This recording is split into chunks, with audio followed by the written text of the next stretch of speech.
Susan Miller had never been one to cause trouble. She wasn't the type to pick fights with neighbors, nor was she interested in unnecessary disputes over rules and regulations. When she bought her house 5 years ago, she had done everything by the book, triple-checking the paperwork, reviewing zoning laws, and making sure she wasn't stepping into any contractual obligations with local governing bodies. The house had been perfect, a modest but well-built home with a spacious driveway, a garage where she could store her tools and projects, and enough privacy to make it feel like a true retreat.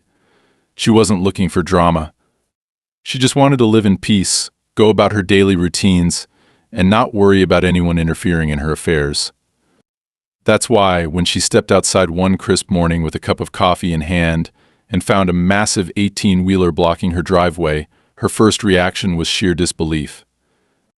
The truck wasn't just parked inconveniently, it was positioned deliberately, cutting off any access to the street, leaving her effectively trapped on her own property. The massive bulk of the trailer loomed in front of her like a steel wall, its dull white panels reflecting the early morning light. There was no driver in sight, no sign of movement, just an eerie stillness that made her pulse quicken with unease. She took a cautious step forward, eyes scanning the truck, trying to make sense of what she was seeing. Maybe a delivery gone wrong? A lost driver who had made a mistake? But as she approached, she noticed something taped to the windshield, a crisp, neatly printed notice that made her blood run cold. Access restricted. Failure to pay outstanding fees has resulted in temporary property encumbrance. Contact administration for resolution. Susan frowned, gripping the paper between her fingers as she read and reread the words, her brain struggling to process them. Outstanding fees? Encumbrance? What the hell was this? She had never received any notices about fees, never signed anything agreeing to be part of any association, and certainly didn't owe a dime to anyone. This had to be a mistake, a bureaucratic error. Someone had screwed up. But as she turned the paper over, searching for further clarification, she saw a phone number printed in bold at the bottom. No company name, no official letterhead, just an anonymous directive demanding she resolve a debt she didn't even know existed. Her stomach tightened with a mixture of confusion and anger. She pulled out her phone and immediately dialed the number. The call rang twice before an automated voice picked up. You have reached the Administrative Enforcement Division. Your property has been flagged for non-compliance. Please submit payment or contact your assigned representative. Failure to comply may result in continued restrictions. Press 1 for more information. Susan's jaw clenched. This wasn't just a mistake, this was a deliberate attempt to force her into something. Pressing 1, she waited as the call was transferred. A few seconds later, a smooth male voice answered, dripping with manufactured politeness. Good morning, Ms. Miller. How can I assist you? She didn't waste time with pleasantries. There's a truck blocking my driveway and I have no idea why. Your notice says something about unpaid fees, but I don't owe anyone anything. I'd like to know what's going on. A brief pause. Then the man on the other end let out a practiced sigh, as if he had dealt with this 100 times before. Ah, yes, your account has been flagged due to non-payment of community maintenance fees. Unfortunately, this matter has escalated to a corrective action phase. Once payment is received, the obstruction will be removed. Susan's grip on her phone tightened. What community maintenance fees? I'm not part of any association. I own my house outright. I checked all the documents before I moved in. There is no agreement, no contract. So whatever you think I owe, I don't. Another pause. Then a slight chuckle, barely audible through the receiver. Ms. Miller, there may be some confusion on your end, but the regulations are quite clear. Adjustments to administrative jurisdiction have resulted in a mandatory reassessment of properties in your area. You are now included in the Maintenance Oversight Program, and as such, your contributions are required. This information was made available through standard notification channels. Her heart pounded harder. I never received any notifications, and even if I had, you can't just decide I'm part of something without my consent. That's not how contracts work. The man's voice remained infuriatingly calm. I understand your frustration, but the documentation is legally binding. Your property was absorbed into the program during the last amendment cycle, and failure to acknowledge the transition does not exempt you from compliance. If you have concerns, you are welcome to schedule a formal review hearing. However, in the meantime, the outstanding balance must be addressed. The amount due is $3,742. Once processed, the vehicle will be removed within 24 hours. Susan nearly dropped the phone. You're out of your mind if you think I'm paying almost $4,000 for something I never agreed to. This is illegal. M.S. Miller. The man interrupted, his voice cooling slightly. You are, of course, free to pursue legal recourse. However, please be advised that unresolved non-compliance cases may result in further enforcement actions, including but not limited to property liens and escalated penalties. I strongly encourage you to consider your options carefully. Her breath came sharp and fast. This wasn't just an error, this was extortion. Carefully worded, cloaked in bureaucratic doublespeak, but extortion nonetheless. She was trapped on her own property, threatened with financial ruin over a fabricated debt, and given the false pretense of choice. Pay or suffer the consequences. Those were her options. Susan hung up without another word. Her hands were shaking, but not from fear. From rage. She had no intention of paying a single cent. But one thing was now clear: this was not going to be an easy fight. Susan stared at her phone for a long moment, her fingers still gripping it so tightly that her knuckles turned white. Her heart was pounding in her chest, not out of fear but out of a rage so pure it nearly burned through her. They thought they could trap her, that she would fold under pressure and throw money at a problem she didn't create just to make it go away. They had planned this carefully, counting on her to be too overwhelmed, too outmatched to fight back. But they had made a mistake. She wasn't just going to sit here and let them do this to her. Taking a deep breath to steady herself, she turned back toward her house, her mind already spinning through the next steps. She needed facts, proof, something concrete to show that this was a scam or, at the very least, an illegal maneuver meant to bully her into compliance. If they were going to try and drown her in paperwork and legal jargon, she needed to be armed with just as much, if not more. She hurried inside, set her coffee down without even realizing she had still been holding it, and went straight to the filing cabinet in her office. The room was small but well organized, filled with neat stacks of paperwork, labeled folders, and years' worth of meticulous record-keeping. She had learned long ago that the only way to protect yourself in a world full of bureaucratic nightmares was to always have documentation to prove your side of things. Flipping through the files, she quickly found the one she was looking for, the thick folder labeled Home Purchase 5 years ago. She pulled it out and dropped it onto the desk, flipping through the pages with methodical precision. Every document was there: the deed, the surveyor's report, the disclosure agreements. She found the clause she had read 100 times before, the one that had been the final reassurance when she signed the papers: no mandatory community association membership, no encumbrances, no future agreement transfers. They were lying. Susan exhaled slowly, willing herself to stay calm. She pulled out her phone and snapped pictures of the key documents, then placed them carefully back into the folder. She wasn't going to let them claim she had misplaced or fabricated anything. Next, she turned her attention to the notice that had been taped to the truck's windshield. She had tossed it onto the kitchen counter in frustration, but now she picked it up again, scanning the fine print. The language was vague, deliberately so. It didn't name a specific entity, didn't reference any official governing body, and most importantly, didn't contain any legal citations. That alone told her this wasn't as airtight as they wanted her to believe. The phone number was her only real lead. She considered calling again, pressing for more information, but she already knew what they would say.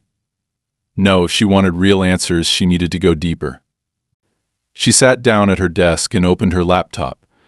If these people thought they could force her into something, they must have left a trail somewhere. She started with the basics, searching for the number on the notice, trying to link it to a business, a corporate registry, anything that would give her a name. But nothing came up. It was as if the number didn't exist outside of this singular purpose. That made her stomach twist. Whoever was behind this had gone to great lengths to hide their involvement. She tried searching for cases like hers, looking up complaints of fraudulent property enforcement, illegal encumbrances, and forced membership disputes, and that was when she found the first real crack in their armor. There were stories. Other homeowners across the state, across the country even, describing eerily similar situations, being told out of nowhere that their properties had been absorbed into some vague administrative jurisdiction, being threatened with fines and penalties if they didn't comply, finding their driveways blocked or their utilities mysteriously disrupted. Some had fought back, hiring lawyers, filing complaints. Others had paid just to make the harassment stop. Susan leaned back in her chair, pressing a hand to her forehead. This wasn't just her. This was a pattern. Her mind was still racing when the first knock came at her door. She froze. The knock came again, firm, deliberate. She hadn't called anyone. Hadn't told anyone about this yet. The truck was still outside, meaning whoever was knocking had seen it, or worse, knew why it was there. Slowly she stood and walked to the door, glancing through the peephole. A man in a dark blue suit stood on her porch, his posture straight, his expression unreadable. He didn't look like a delivery person or a neighbor. He looked like someone who wanted something. Susan hesitated, then unlocked the door but didn't open it fully. "Can I help you?" The man smiled, though it didn't reach his eyes. "Good morning, Ms. Miller. I hope I'm not interrupting." She gripped the edge of the door. "Who are you?" "My name is Lucas Gray," he said smoothly, reaching into his pocket and pulling out a business card. She didn't take it. "I represent a community development initiative that oversees properties in this area. I believe you may have some questions about your recent notice." Her pulse quickened. He wasn't from the so-called administrative enforcement line. This was someone new, someone with a name and a face. She crossed her arms. "Oh, I have plenty of questions. Like why I'm suddenly being told I owe money to an organization I never signed up for." Lucas chuckled lightly, as if she had said something amusing. "I completely understand your frustration. These transitions can be jarring. But I assure you, this is all perfectly legitimate. Your property was assessed under revised community management statutes, and a determination was made that your contribution would be necessary moving forward." "That's funny," she shot back, "because my property documents say the exact opposite. No mandatory agreements, no governance transfers, no encumbrances." Lucas tilted his head slightly. "Paperwork can sometimes be misleading." Susan felt her nails dig into her palm. "No, people can be misleading. Paperwork is clear.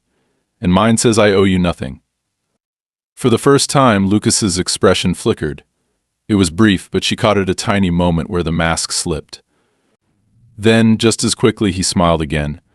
"I understand your position, Ms. Miller. And of course you are welcome to dispute the claim through the appropriate channels. But while that process unfolds, I would strongly advise cooperation. These matters tend to become complicated when left unresolved." A chill ran down her spine. He was threatening her. Politely, indirectly, but threatening her all the same. She lifted her chin. "Then I guess things are about to get complicated." Lucas sighed, slipping the business card back into his pocket. "I was hoping we could handle this amicably. But if that's your decision, we'll proceed accordingly." Without another word, he turned and walked away, disappearing down the driveway.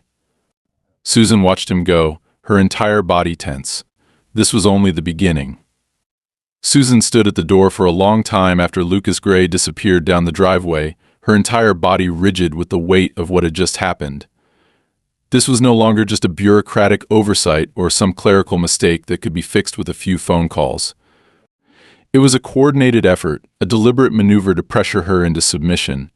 She had seen it in his expression, the polished, measured confidence of someone who was used to getting exactly what he wanted. The veiled warnings, the insinuations, the vague references to complications he hadn't come to negotiate. He had come to make sure she understood that resistance was futile. But Susan wasn't the type to be bullied. She turned away from the door, her mind racing with what to do next.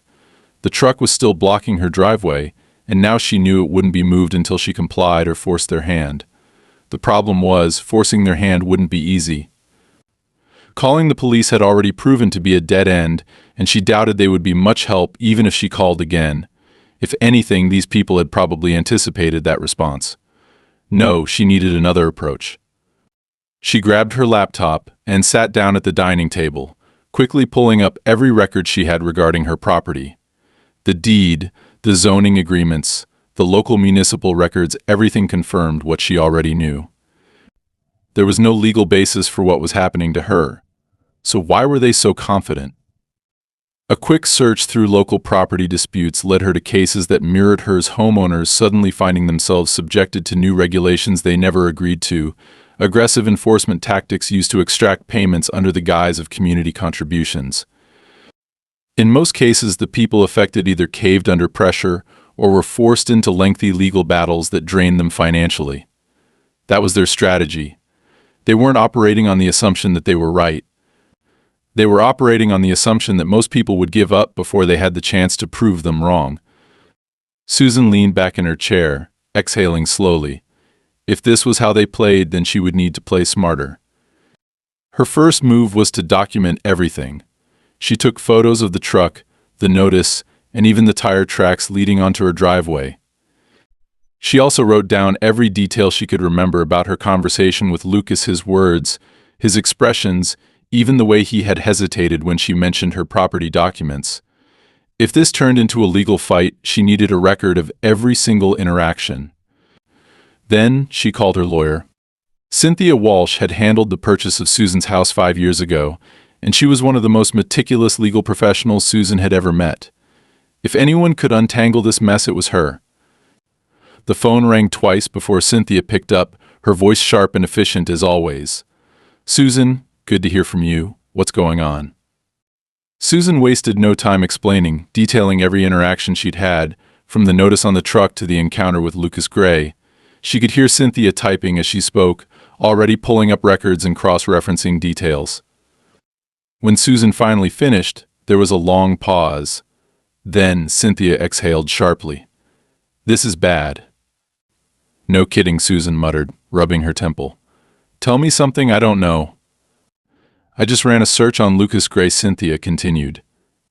"He's not just some random representative. He's tied to a network of property acquisition firms that have been flagged in multiple lawsuits for predatory practices. Nothing has ever stuck. These companies are good at staying just within the boundaries of the law, but the pattern is obvious. They identify homeowners in desirable locations, find loopholes or create fabricated obligations, and then apply pressure until the owner either pays up or sells out." Susan's grip on the phone tightened. "So this is about more than just forcing me to pay. They want my house." Looks like it. Cynthia's voice was grim. "And they're not going to back down easily." A heavy silence stretched between them. Susan could feel the weight of it pressing against her chest. She had worked too hard for this home, poured too much of herself into it to just let someone take it from her. "What are my options?" she finally asked. "Well," Cynthia said, "first things first, we file a formal complaint. They want you to believe they have absolute control over the situation, but the reality is they don't want legal scrutiny. If we push back hard enough, they might decide you're not worth the trouble." Susan liked the sound of that. "Do it," she said. "Whatever paperwork needs to be filed, do it today." "I'll get started," Cynthia replied. "In the meantime, do not engage with them again. They're going to keep trying to rattle you, and the more you push back, the more aggressive they'll get." Susan nodded, even though Cynthia couldn't see her. "Understood." She ended the call and sat still for a moment, letting the information settle. This wasn't just about fees or administrative oversight. This was a calculated, well-rehearsed operation designed to strip people of their homes without them realizing what was happening until it was too late. And now she was in their sights. The next few days were tense. The truck remained, an immovable obstacle that served as a constant reminder of the battle she was fighting. Lucas didn't return, but Susan knew he or someone else was watching. Then, on the third night, something changed.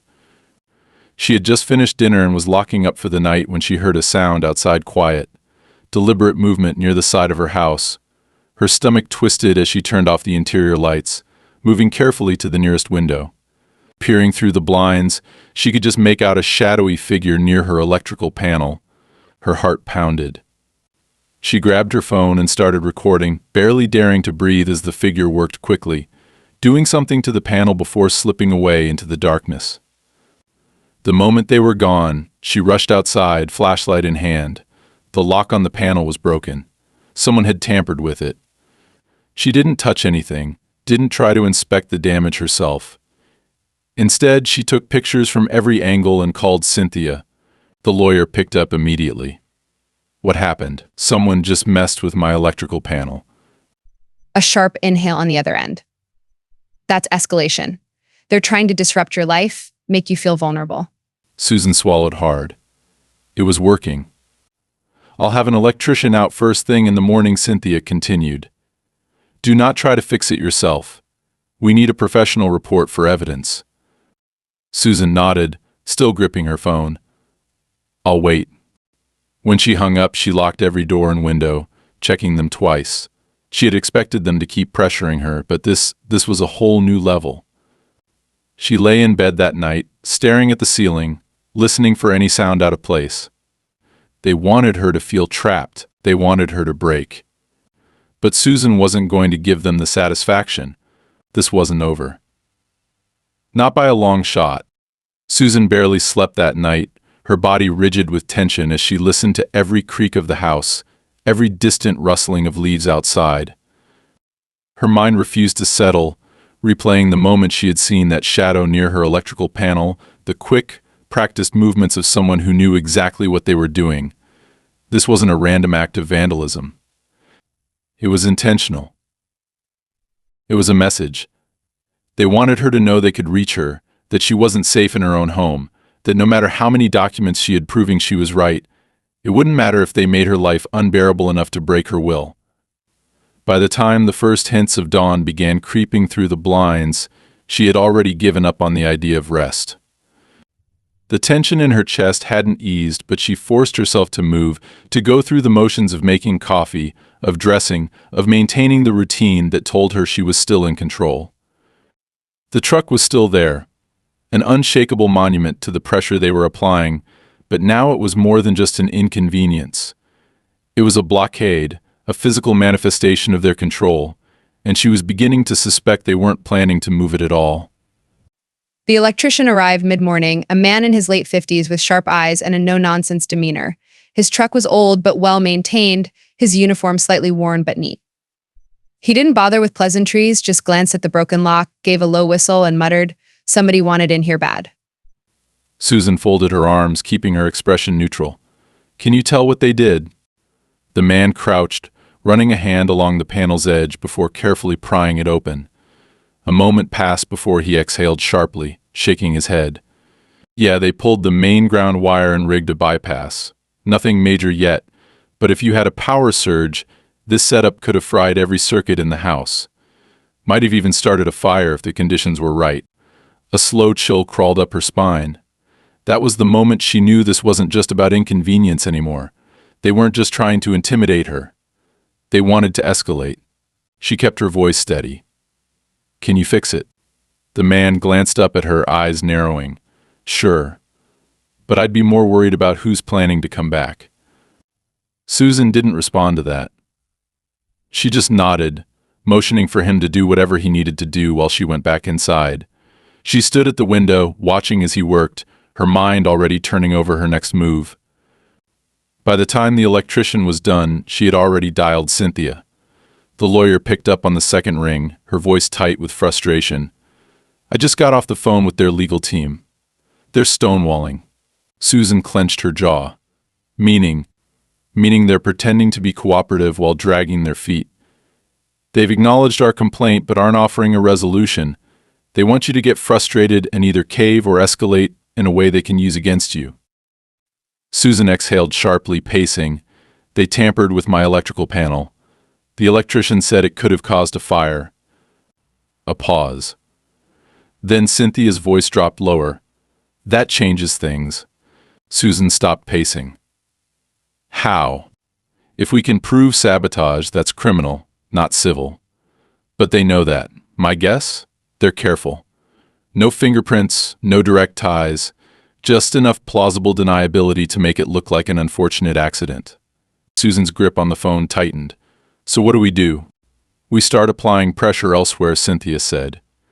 If they won't budge legally, we find other angles. This isn't just about you. If they're doing this to your property, they've done it before. We find someone who's already fought back and won, or someone who knows more than they should. Susan's stomach tightened. That meant looking beyond the legal battle and into something deeper, something messier. But she already knew she didn't have a choice. By the end of the day, Cynthia had a name. Elliot Grayson. A former property owner who had gone through something similar 3 years ago.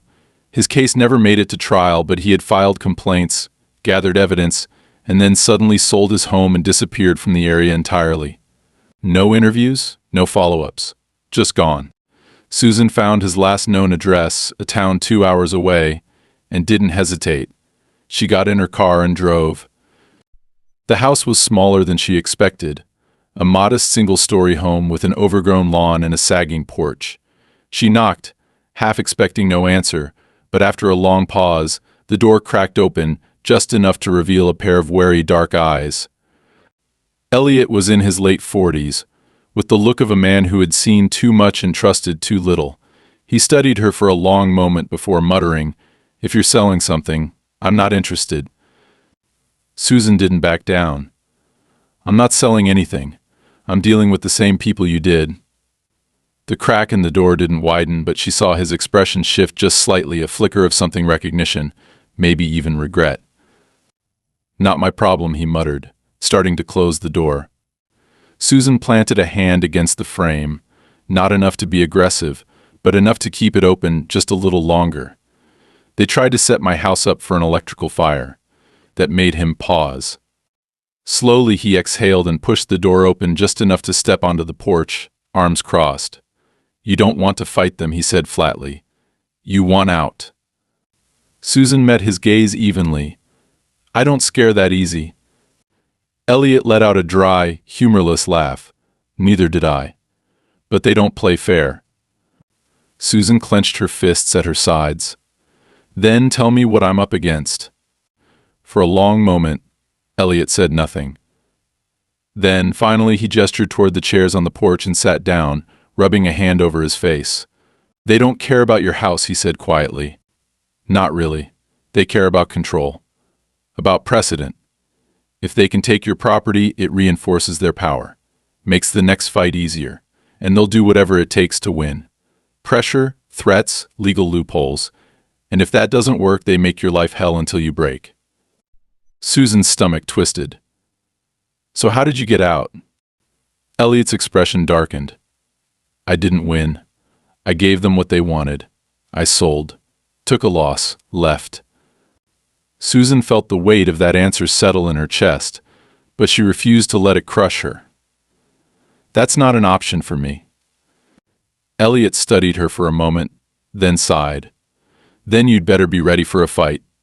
And you'd better not fight alone." Susan straightened. She had already made that decision. Now she just had to see it through. This wasn't just about her house anymore. This was war. Susan drove back home with her fingers clenched tightly around the steering wheel, Elliot Grayson's words echoing in her head. He had been blunt, almost resigned, as if he had long since accepted that the battle wasn't meant to be won. That wasn't an option for her. The idea of handing over everything she had worked for, of packing up and walking away just to avoid further conflict, made her stomach turn. That wasn't survival. That wasn't survival. That was surrender. But Elliot had been right about one thing: she couldn't do this alone. The next morning she called Cynthia again, filling her in on everything Elliot had told her. The lawyer listened without interruption, though Susan could hear the tension in her silence. When she finally spoke, her voice was colder than usual, stripped of its usual professional detachment. "This is bigger than I thought," she admitted. "They're not just targeting homeowners at random. They have a system." Susan already knew that. "So how do we break it?" A pause. "Then we hit them where it hurts." Susan exhaled sharply. "And where is that exactly?" "Their money," Cynthia replied without hesitation. "Legal battles, as much as they want to drag them out, cost them time and resources. But more than that, we start pushing into their financial connections. Nobody pulls a stunt like this without a safety net.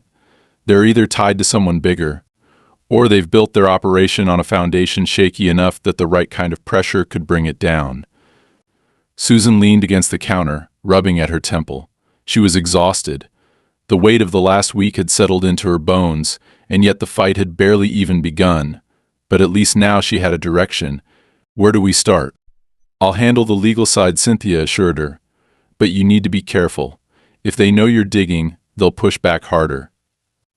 Susan had no illusions about that.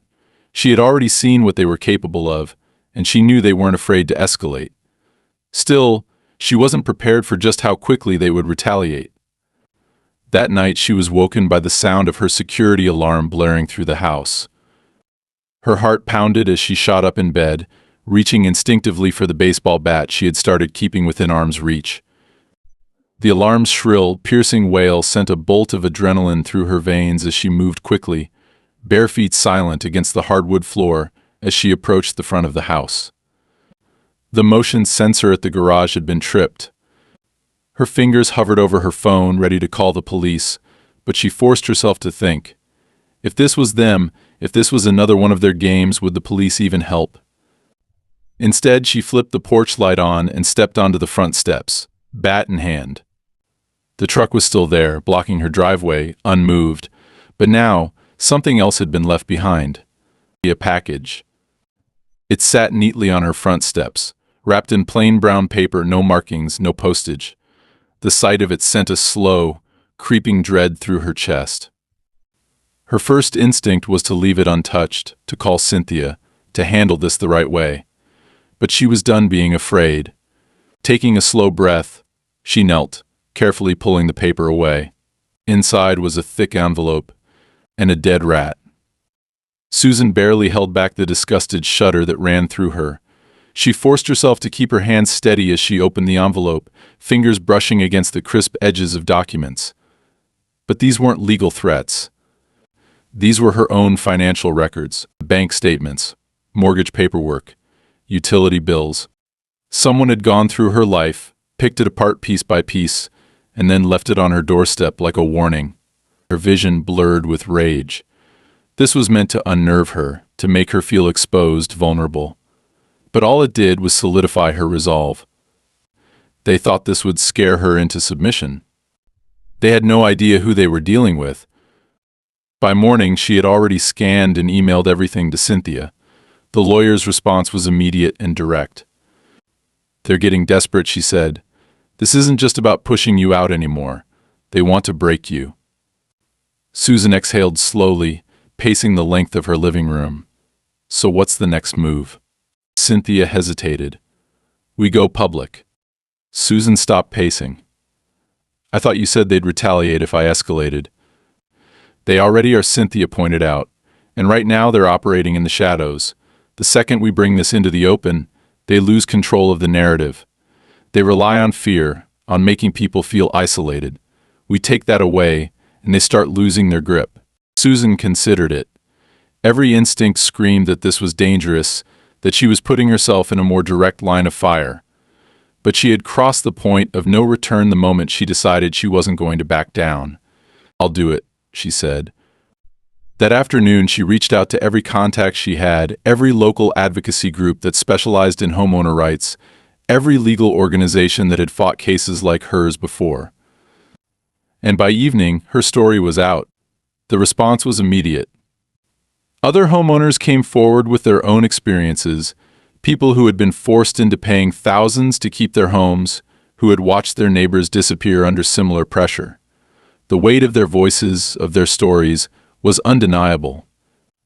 And for the first time since this started, Susan saw the first cracks in the armor of those trying to take her down. But she also knew this fight wasn't over. It was only just beginning. Susan barely had time to process the wave of responses flooding in after she went public before the next strike came. She had expected retaliation, braced herself for another round of intimidation tactics, but she had underestimated just how quickly and aggressively they would escalate. It started with something small, a call from her bank about an unusual request to change her account details. She shut it down immediately, confirming that she had made no such request, but the unease settled deep in her gut. Someone was trying to interfere with her finances. Someone who had access to her personal information. Then came the email from her internet provider notifying her that a cancellation request had been processed for her account. She called them in a fury, only to be told that the request had been made using her personal verification details. The representative on the phone hesitated when Susan pressed for more information, then finally admitted that the request had come from an IP address associated with a corporate entity, not from her home. They weren't just trying to scare her anymore. They were actively working to cut her off, to disrupt her ability to function, to make her feel like she was losing control of her own life. And worst of all, they were doing it with a level of access that suggested they had people working on the inside, people with the ability to manipulate systems that should have been secure. But Susan refused to panic. Instead, she documented everything. Every phone call, every email, every fraudulent request. She forwarded it all to Cynthia, who responded almost immediately with a terse, "They're making mistakes. They're pushing too hard, too fast. That means they're worried." That should have been reassuring. But the next night, Susan realized just how dangerous it was to have them on edge. She had been sleeping lightly, her nerves frayed from the constant vigilance, when the motion sensor lights in her backyard flared to life. Instantly awake, she reached for her phone, her heart pounding as she checked the security cameras. The truck was still in her driveway, an unmovable blockade. But this time there was something new. A man. He was standing at the far edge of her property, just outside the reach of her cameras, dressed in dark clothing, his face obscured by the shadows. He wasn't moving, wasn't trying to break in. He was just standing there, watching. Susan's throat tightened. This wasn't just a message. This was them showing her that they could reach her whenever they wanted, that she wasn't safe, not even inside her own home. Her hands trembled as she gripped her phone, her mind racing through her options. Calling the police felt useless. By the time they arrived, he would be gone, and even if they did catch him, he wouldn't be carrying any ID, wouldn't admit to anything. She had no proof of who he was, no direct link to the people orchestrating this. So instead, she did something they wouldn't expect. She stepped outside. The cold night air bit at her skin as she walked onto her porch, deliberately making her presence known. The man didn't move, didn't react, but she could feel his eyes on her. She forced herself to stand tall, her voice steady, as she called out, "I see you." Silence. "I know who you work for." A beat passed. Then, without a word, the man turned and walked away, disappearing into the darkness as if he had never been there at all. Susan exhaled slowly, her heart hammering against her ribs. She didn't know if confronting him had been the right choice. Maybe it had been reckless. But she refused to cower. She refused to let them make her feel like prey. By morning, she had already sent the footage to Cynthia, who responded almost immediately. "This is it," she said. "We take this to court. No more waiting, no more back and forth. We push for an emergency injunction." Susan agreed without hesitation. The next 48 hours were a blur of legal filings and urgent meetings, Cynthia moving with a precision and ruthlessness that Susan had never seen before. And then, just when Susan thought she couldn't take another day of uncertainty, the ruling came in. The truck had to be removed immediately. It was a small victory, a single step in a much larger fight, but when Susan stood at her window that evening and watched as a tow truck finally arrived to haul the 18-wheeler away, she felt something crack inside her. Relief. Vindication. But she knew it wasn't over. They had lost this battle, but they weren't done with her yet. The truck was gone. For the first time in weeks, Susan's driveway was clear, the massive obstruction that had loomed over her life, finally dragged away by a tow truck under court order. She had stood at her window and watched the entire process, her body tense, waiting for some last-minute interference, some final act of defiance from the people who had tried to break her. But nothing happened. No one came to stop it. No last-minute reprieve for them. The court had ruled in her favor, and now, at least on the surface, it looked as though she had won. But Susan wasn't naive enough to think that this was over. The victory in court was a battle won, but it wasn't the end of the war. The people behind this weren't just going to disappear because they had lost one fight. If anything, she knew they would regroup, reassess, and come back with new tactics, new ways to pressure her into submission. She could feel it in her bones, in the way the silence that followed the truck's removal felt heavy rather than peaceful. It wasn't relief she felt, it was anticipation, the eerie stillness before the next storm. She spent the next few days in a state of uneasy vigilance. She checked her security cameras constantly, double-checked every lock on her doors and windows, monitored her financial accounts for any more fraudulent activity. She kept in close contact with Cynthia, who was already working on the next phase of legal action. Because this wasn't just about her anymore. This was about everyone else who had been forced into the same nightmare, who had lost their homes, their money, their stability to the same kind of manipulation and corruption. Susan wasn't just going to protect herself. She was going to make sure they never did this to anyone else again. She started reaching out to the other homeowners who had shared their stories when she had gone public. Some were hesitant, too scared to get involved in something that had already taken too much from them. But others were ready to fight. She connected with a group of people who had been in similar situations, their cases buried under mountains of legal red tape and intimidation tactics. Some had lost everything. Some had barely managed to hold on. All of them wanted justice. Cynthia helped organize a collective lawsuit, one that targeted not just the organization that had come after Susan, but the entire network behind them, the shell companies, the investors, the legal loopholes they had been exploiting for years. It was bigger than any of them had realized at first. The connections ran deep, reaching into corporate entities that had been systematically absorbing residential properties under false pretenses. It was an entire machine, well-oiled and ruthless, operating just under the surface of legality. But now, for the first time, someone was pulling back the curtain. Susan knew the risk. She knew that by continuing to push, she was making herself an even bigger target, and they reminded her of that. The warnings didn't stop. A brick through her window in the middle of the night, a note left on her car that simply read enough. She filed police reports, but she knew they wouldn't lead anywhere. These people were professionals. There wouldn't be fingerprints. No cameras would catch them. They were too careful for that. But Susan didn't back down. The more they pushed, the more determined she became. And then, something changed. The silence she had been expecting finally came, but this time, it wasn't the ominous, expectant quiet that had haunted her before. It was different. The calls stopped. The threats ceased. The pressure that had been so suffocating for weeks suddenly lifted. It wasn't because they had given up. It was because something else was happening behind the scenes, something shifting in a way she hadn't anticipated. Then Cynthia called. "They're pulling out," she said, and there was something almost disbelieving in her voice. "Not just from your case. From all of them. It's like they're wiping their hands clean and disappearing." Susan frowned. "Why?" "I don't know yet," Cynthia admitted. "But whatever's happening, it's bigger than us." And then, just as suddenly as it had all begun, it was over. The lawsuits they had been fighting were settled faster than anyone expected, compensation paid out to victims with an efficiency that was almost suspicious. Properties that had been seized under false claims were quietly released back to their owners. The company behind it all dissolved, their executives vanishing from public view like they had never existed in the first place. It wasn't justice. It wasn't accountability. It was erasure. Susan knew what it meant. Someone higher up had decided that the operation had become too exposed, too risky.